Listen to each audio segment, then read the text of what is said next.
Originally, this Subaru Impreza comes with the EL15, which is a 1.5 liter engine, gives you about 115 horsepower, compared to the your standard 1NZ engine, which gives you 111. But this looks like a normal Impreza, but it's not your ordinary Impreza. Now, this one has the EJ20, which is a 2-liter flat boxer engine. It is turbocharged. It gives us about 300 horsepower. Yeah.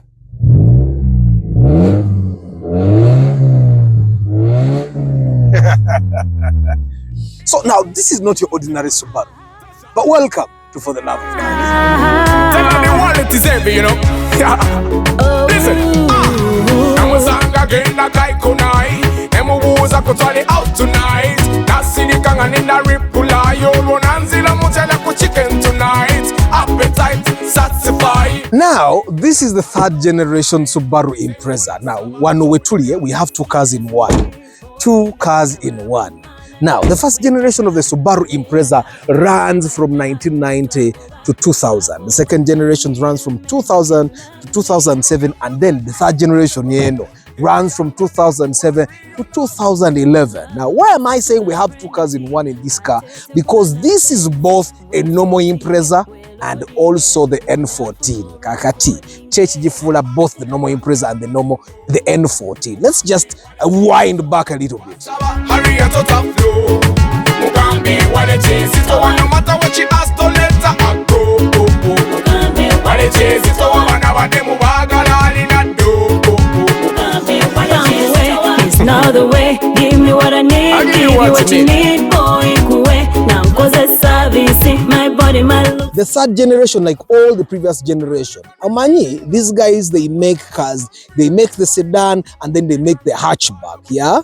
Now, with 3rd generation, running from 2007 to 2011, we have the GE, which is the sedan, Irimaika. Then we have the GH, which is a hatchback, this one. Then we have the GR, which is the WRX STI hatchback, and then the GV, which is the WRX STI sedan. Now, like all the previous Subarus, the previous generation of the Impreza, these guys, they make a sedan and they make a hatchback. Now, in the 3rd generation, the one that runs from 2007 to 2011, most of you guys have bought this car. Most of you have it now. Of course, because Subaru is pretty affordable in the bond, most of you guys are buying a 2012 and above. Now, katogede with this model. 2007, 2011, they made the GE, which is a sedan. The GH, which is a hatchback, this one. Then they made the GR, which is the WRX STI, your hatchback. Then they made the GV, which is the WRX STI, Nenga sedan. Yes, the GR is a hatchback. The GV is a sedan. Kakati no hatchback. No matter what she asked, don't let her go. What it is, it's all one hour, they move in do. What it is, it's all one hour, eno ye GH era chassis number yayo bwobo gisoma kwali ekugamba GH. This is the GH3. Now, originally this car comes with a 1.5 liter engine, which is the EL15. Why am I keeping saying that in emoroka tujina itine emoroka bili mwemu? Let's first explore the car, how the Subaru Impreza is, for us to understand. Tuyoke tugende kubichia before the moroka eno. A moroka 2-in-1. Come. Now, it has standard Subaru interior. It has standard Subaru interior. Plastic door panels. These you cannot spoil. Not so smooth, not so comfortable. But you know, when you sit in this car, it's a car. Air conditioning standard Subaru. And obviously, come this side. This is the modified Subaru Impreza.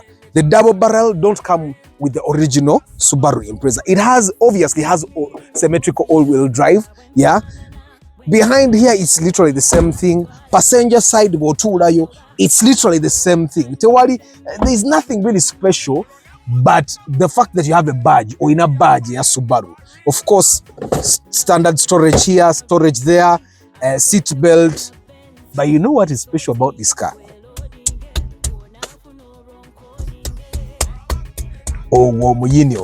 That's what makes it special. Let me sit in the driver's seat. Now, there's something that makes it interesting. Of course, like I said, it's modified. Not this aftermarket steering, which means there is no airbag. We die like men. And it's manual. This is a 5-speed manual. Yes, 5-speed manual. This came with a 1.5 liter EL25. It was manual. Yes, it was manual. It was manual. But this is how they modified. The owner of this car did this. Yakwata engine ebeera mu N14 ne gearbox ebeera mu N14 n'abituuza mwene emmotoka. N'abituuza mwene emmotoka. Emmotoka eri engine ebeera mu N14 ebeera EJ20. Iyo engine ebeera mu N14 ebeera EJ20 ebeera turbocharged. Kano akamotoka kano originally kaba kakuwa between 109 and 114 or 115 horsepower. Yeah, but this one gives us between 200 and something to 300 is na kwata 300 horsepower. Zibe embalase ebikumi ebyo mu misinde eti embalase ebikumi 3 woziteka ku kigaali zisike zibe amaanya ag'embalase ebikumi 3. This is what makes it special. Let's look at the engine. Let's look at the engine. Let me start it. Because eno engeri gyeri ya manual oyina okulinnya clutch nofuba okulaba nga it's in free. And then you start it. Now, of course, the scoop. This is how it breathes. Osobola ojuwulira wanongesa. Ojuwulira kamaiki kakate. Ojuwulira wesa. Ate ngisibye, let me come. Tovaawo, don't go away. Oyinza ogenda n'ozirikira eyo. Now,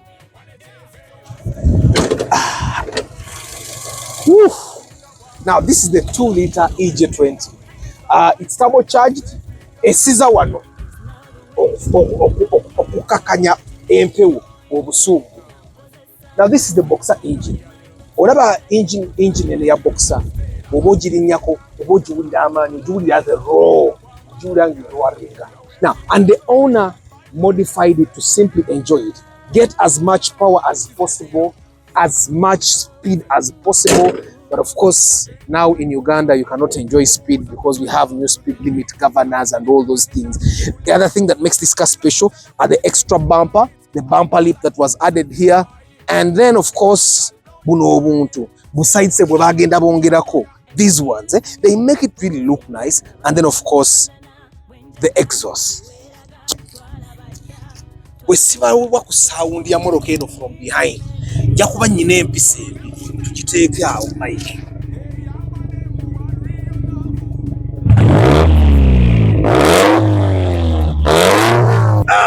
Abai sound ogiwulidde. Now njakuba nyine empisa embi we sigenda ko nammwe kuwulira motoka eno bwewooma mugitegeera obuwoomi bwayo. You need to join me. Tugende tugiwoomerwemu.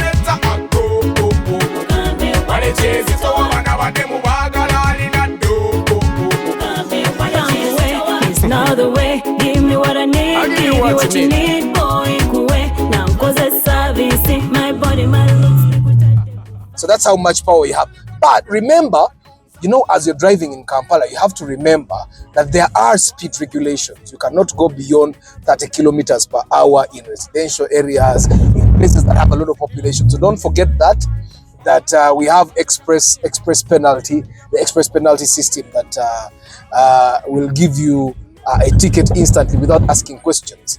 But regardless, we have to enjoy the car. Now, it originally came with a start-stop button. So you will see it here, but it doesn't here. So it's a modified car basically, which ends up giving you a lot of power. I missed driving myself in a manual car, which is something that, watch this.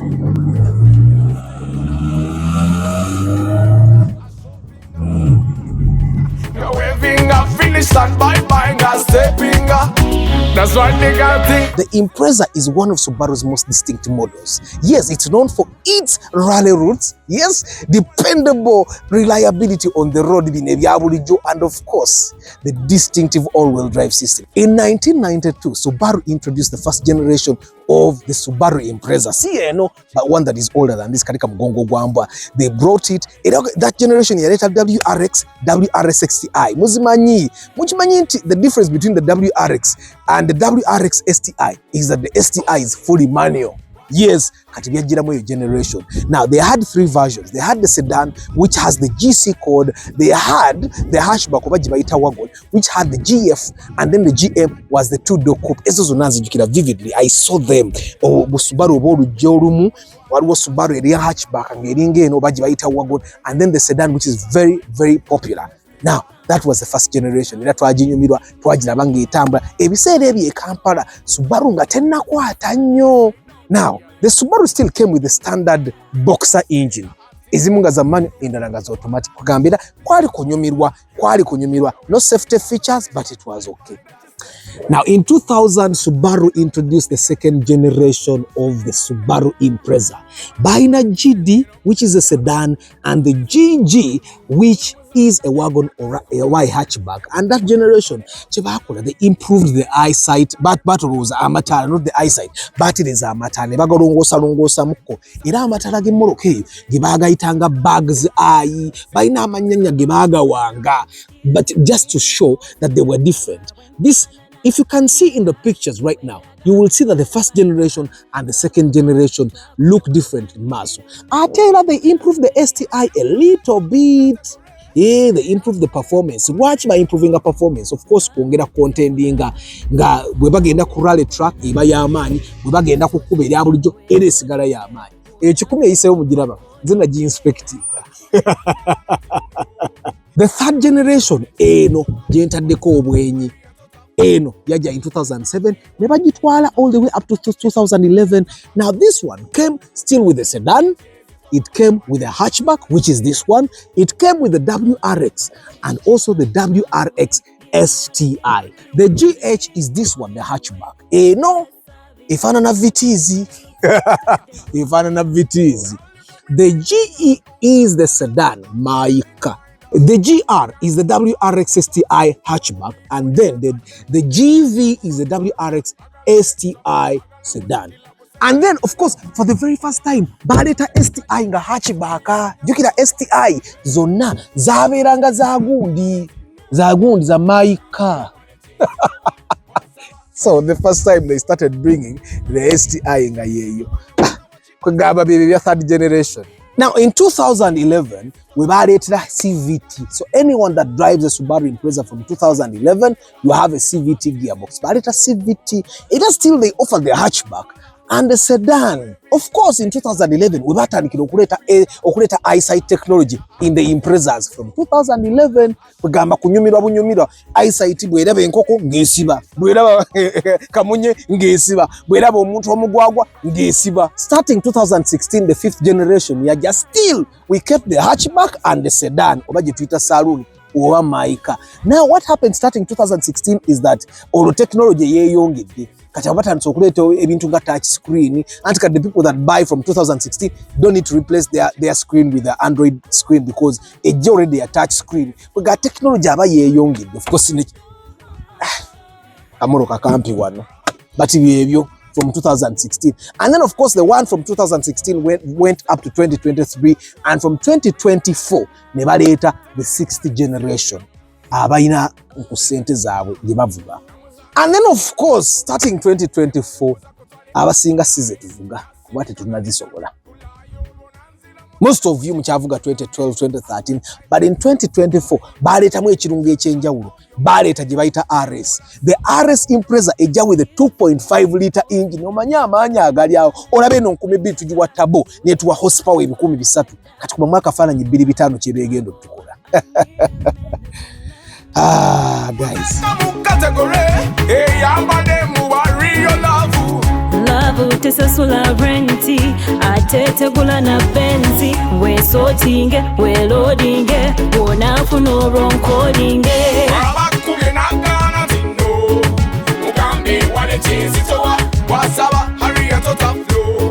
Neesimbye Bwantoogo okubajjukiza nti tuyina gye twaliyise get together yaffe for the love of cars community.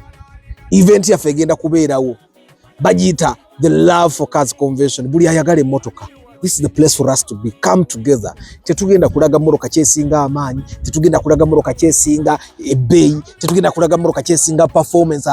That day it's just for us the people to enjoy ourselves, to learn more from other car lovers, to learn more. How can we enjoy driving our cars in peace? How can we upgrade our cars? Where can we buy spares? Then at the end of the day tugenda kulya omuchomo. Yes, tugenda kulya omuchomo. And you know what's surprising? You don't have to buy anything. Gwe sasula ticket yo ofune magazine, oyingire, onyumirwe. Bwe tuka ku lunch time, tambula we bawe omuchomo. Lya. Nywa. Yes, 30th August, guys. 30th August 2025. Bat Valley Theatre, that's where we're going to be.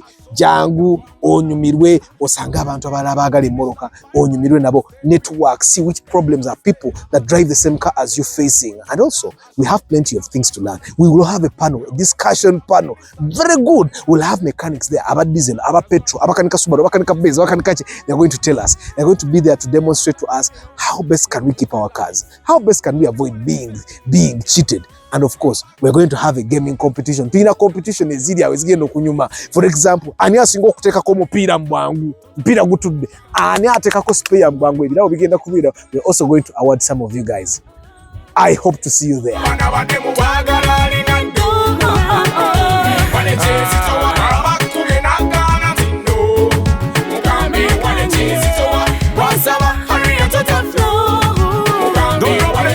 Impreza nze Kampala. I have enjoyed it. Until next time. Ciao.